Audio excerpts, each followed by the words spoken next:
Hello viewers, আসসালামু আলাইকুম। আপনারা কেমন আছেন? আলহামদুলিল্লাহ আমি ভালো আছি। আজকে আপনাদের কাছে শেয়ার করব আমার আম্মার একটা ছোট্ট রেসিপি, পেয়ারা মাখা। আপনারা কে কে পেয়ারা মাখা খেতে ভালোবাসেন কমেন্ট করতে পারেন। চলুন দেখি আম্মা কিভাবে পেয়ারা মাখায় আমাদের জন্য।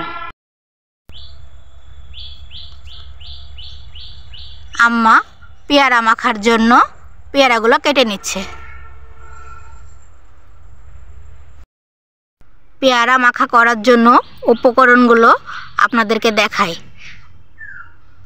কেটে রাখা পেয়ারা, তারপরে আছে লেবু পাতা, তেঁতুল, মরিচের গুঁড়া, লবণ ও সরিষার তেল। কেটে রাখা পেয়ারার মধ্যে আম্মা লেবুর পাতাগুলো ছিঁড়ে দিল, এরপরে দিয়ে দিল পাকা তেঁতুল,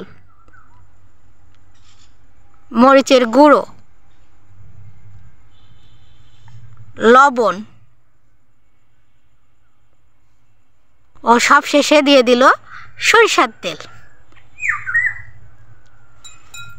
এগুলো দিয়ে এখন আম্মা হাতের সাহায্যে মেখে নিচ্ছে।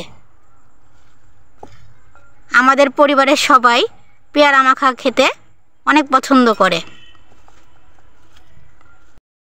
এই যে আমাদের পেয়ারা মাখানো হয়ে গেছে। আম্মা মাখিয়ে নিল তেঁতুল দিয়ে পেয়ারা মাখানো। আজকে রেসিপি কি আম্মা? পেয়ারা মাখানো।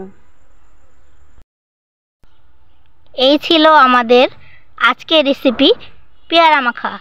ধন্যবাদ আপনাদেরকে।